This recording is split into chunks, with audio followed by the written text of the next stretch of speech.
Even kijken, is iedereen zichtbaar? Houd de maar die molletjes.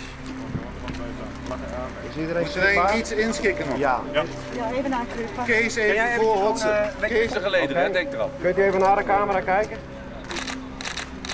Een hele belangrijke factor die we zeggen is dat mensen die het angst hebben voor allochtonen, dus een soort dreiging ervaren van deze groepen, dat die vaker stemmen op de PVV.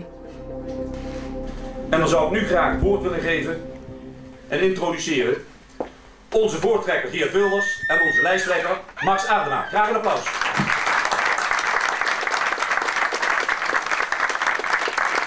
Dames en heren, het wordt het jaar dat onze PVV en alle patriotten in Nederland gaan winnen. Het wordt het jaar dat de PVV in alle provincies vaste grond onder de voeten zal gaan krijgen.